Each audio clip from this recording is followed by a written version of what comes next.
What's going on, everybody? Welcome back to the Yankees Avenue Show on the Yankees Avenue YouTube channel. As usual, I'm Patrick Hennessy, joined by Dan Allen Rourke. How are we doing today, Dan? Pat, I feel like I said every week, I'm doing fantastic, but for a new reason this time around. Obviously not the Yankees play, but we're getting into a top four favorite season for me, and that is fall. Now, we're not officially there yet, but the calendar has flipped to September, and I feel like just in general, vibes are really good right now. October baseball in a month, final stretch run of the baseball season. I'm chilling, Pat. How you doing, man? Dude, I'm amazing. Like Are you a you fall guy? listen, I know you said fall's a top four season. It Okay. is. It's not four, it's not three, it's not two, it's one, bro. Fall is by far the best season.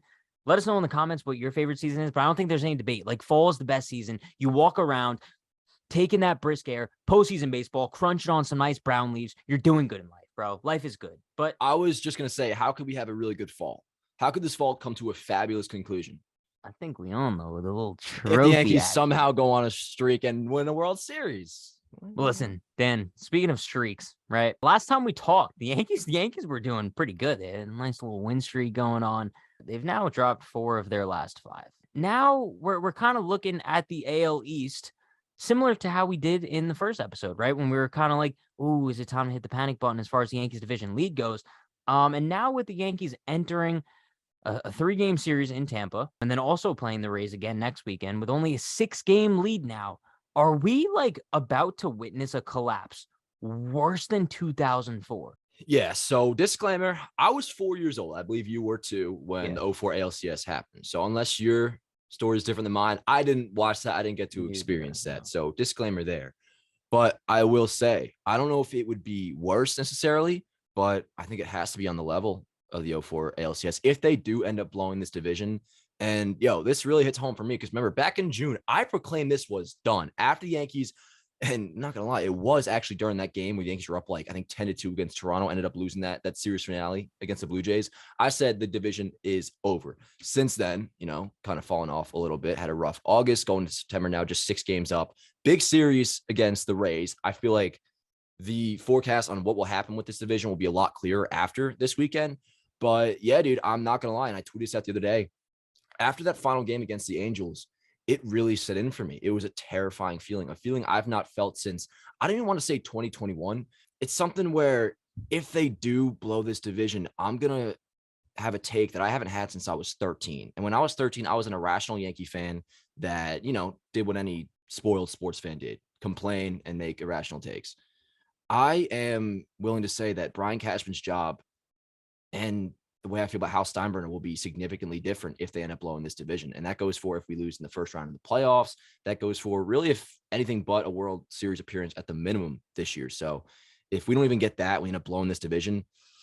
Yeah, dude, I think that is almost on the level of an '04 collapse. That'll be really bad. Yeah.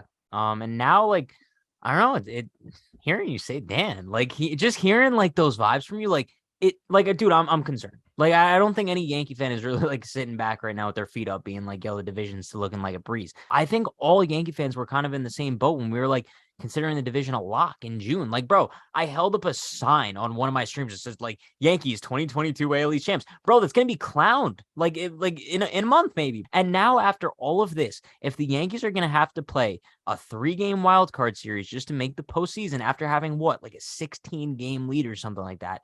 That's disgusting. It's despicable. It's every single word that starts with a D, bro. It's disastrous. You have to look at like some people's jobs on the line at that point. Like Cashman, he might have to go, bro. His I contract know is up. we talked about it last time, but Boone, I think that like dude, I know he just got an extension, but that might be a boot for Boone. I don't know. I hope we don't have to get to this point, but I guess we'll have to just wait and see if they could turn it around. I think the conversation would center more around Cashman just because his contract is up after this season. And Boone, I still don't blame him as the problem, even if, I may feel different in a few weeks if we do, but if we do blow a division, I still don't think I would place that blame on Boone as much as I would Cashman. But yeah, dude, it's not a pleasant time to be a Yankee fan, but on the optimistic side, because, I am an optimistic person, you're an optimistic person. The good thing is that they're still in the driver's seat. They do have a 6-game lead, and you have 6 games left against the Rays. It is in their control. If they play well, they're fine. They're going to win the division. There's 1 month of baseball left. Fangraphs projects the Yankees to go 17-14 over the rest of the season. If they do that, and that's not asking much, that's 3 games over 500. If they do that, I think that's enough to, unless Tampa goes on a crazy run, we'll be able to secure the division. But I'd be lying if I said I wasn't as concerned as I've ever been with this team this season. Speaking of some good news, right, dude? It's like that sandwich method. It's like, yo, give him bad news, good news, sandwich in between, whatever. Oswald Peraza is now a member of the New York Yankees. He got promoted on Thursday evening. Dan, I think that this is one of those things that maybe could be like that spark, right? We thought Oswaldo Cabrera, he's provided a nice spark, but I don't think you could necessarily compare. Maybe people hate me for saying this. I don't think you can compare the talent between Peraza and Cabrera. Like, Cabrera's a cute piece, but I think Peraza can be an impact back. Maybe that's like doing a hot take here. I think he can be an impact back. You can even look at the prospect rankings. I mean, Cabrera, I don't even believe was in the Yankees top 10, and I love Cabrera a lot. Peraza on many rankings is their number 2.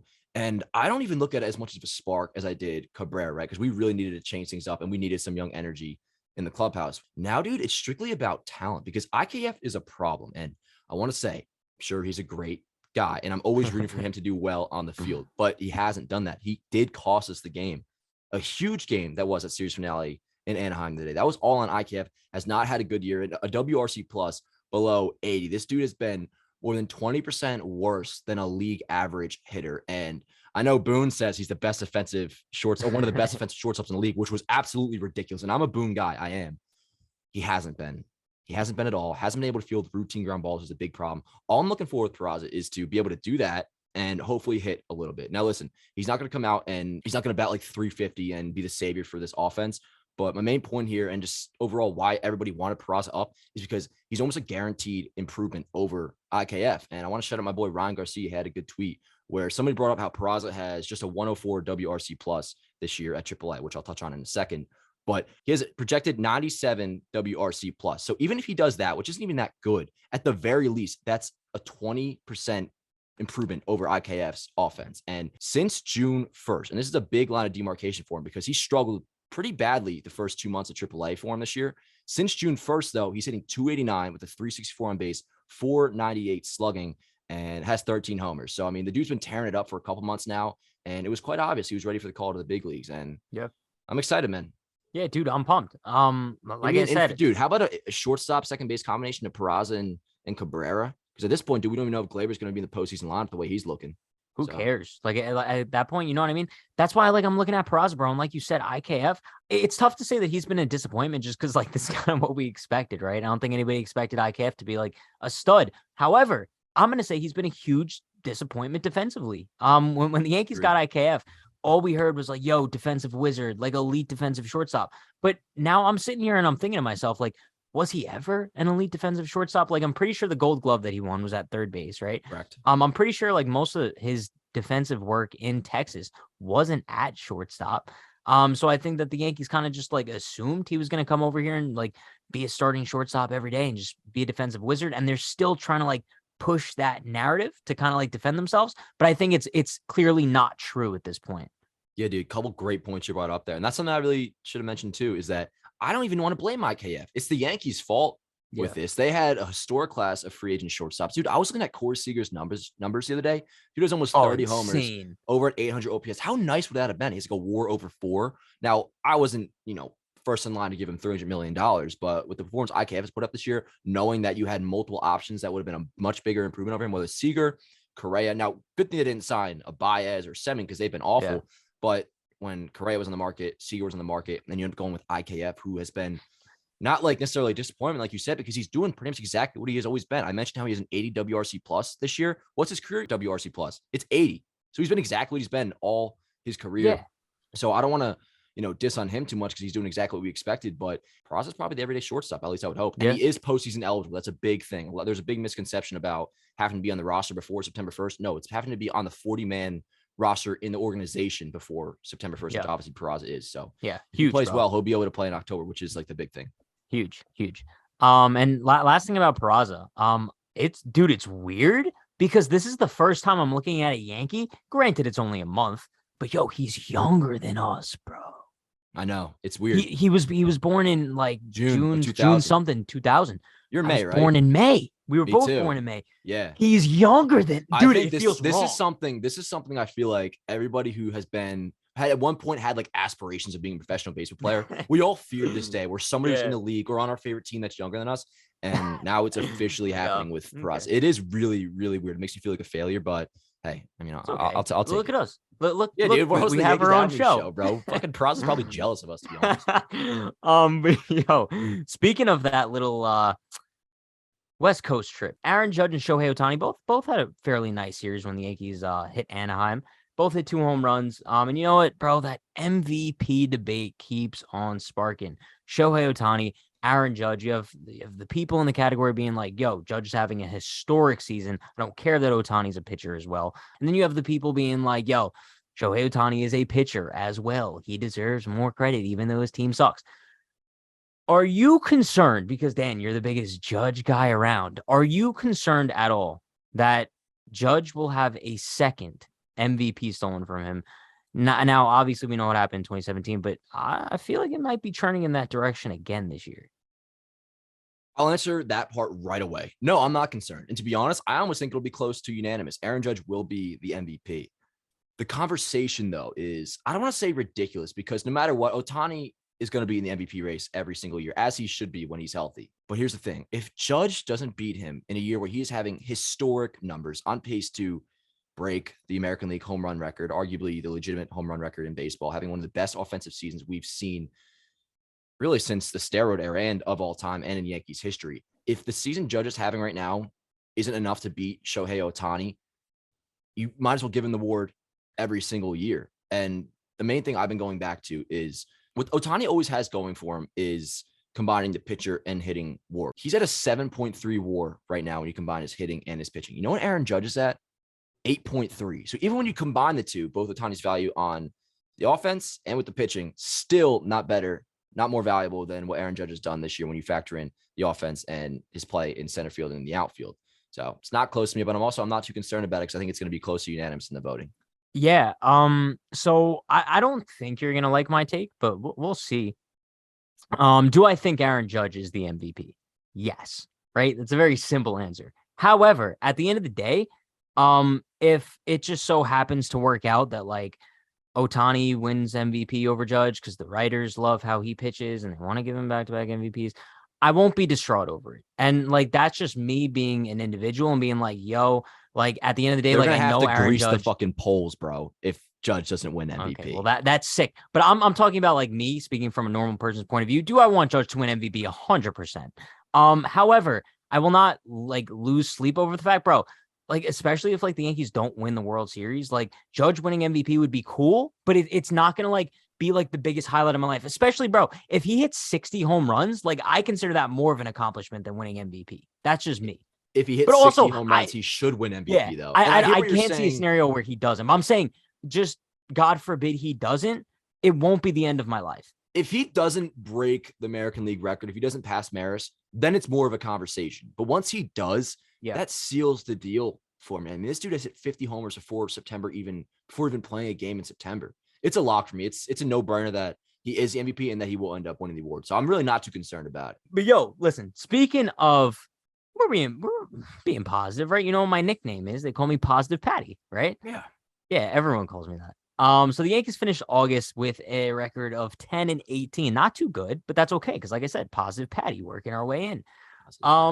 Dan, let's name one positive thing that we could take just, I guess, from the last month or so and carry it into September. Because like we said, yo, we're happy about fall. We're excited about that. But what's one positive thing you have about the Yankees going into this month? Okay, so I have two, actually. One is one I just thought of, and this is something I've been kind of saying during the whole poor play they've had. 2 weeks before September, if they play well going into October while getting healthy, all of us will kind of not necessarily forget about it, but the vibes will be substantially different than they are right now. That's not my good thing, though. The thing I can take away, and when I emailed you at the questions, I put in parentheses, can be anything. Because there's, you really got to dig when you're looking for something good to find with this last stretch of baseball. Something that is very promising to me is what was actually my biggest concern just a couple weeks back, and that's the bullpen. The bullpen is suddenly shaping up to be something that I'm trusting again, whether it's Marnacchio looking good. Loaizaga is back to his 2021 self, which I think we could argue is the biggest factor of any of the bullpen pieces I'm about to mention. And then you have Clay Holmes, too, who in his 2 appearances back from the IL has looked good. And there was some statistic out the other day about how his arm slot is back to being where it was during the first half, which was one of like the best first halves of any reliever in baseball history, as crazy as it may sound. So if we get Clay Holmes back, and with Jonathan Loáisiga pitching the way he is, Ron Marnacchio, Wandy Peralta, and a couple other good options as well, the state of the bullpen is suddenly something I'm feeling good about again, which that's one of the biggest things going into the playoffs. So big factor there. Yeah. I'm a little bit annoyed because you kind of stole my thing. But you know what? That's okay because I can pivot. They call me Pivot Patty as well. Can't with you, bro. I can't. We're not doing the Pivot Patty. I'm pivoting here, and I'm gonna say that my positive thing going into the month of September, say Andrew Benintendi, bro. I'm kind of like looking at Andrew Benintendi, and he's kind of an X factor in this lineup, especially going into the postseason. We've seen him start to hit lately. I know in the first episode we were talking about like, oh, he's kind of been disappointment. No, he's come around in a great way, and I think his bat in the lineup, especially in the postseason, I think it adds something that the Yankees were missing, and that's why they acquired him in the first place, right? And I think the only problem with it is I want to see him at leadoff. Like, I'm tired of him batting in a different spot in the order, bro. I'm tired of him like succeeding at leadoff, and then next game he's in the 6 hole. Like, I know lefty-righty matchups. I don't care. I want to see Andrew Benintendi leadoff. I think he's perfect there. Make it happen.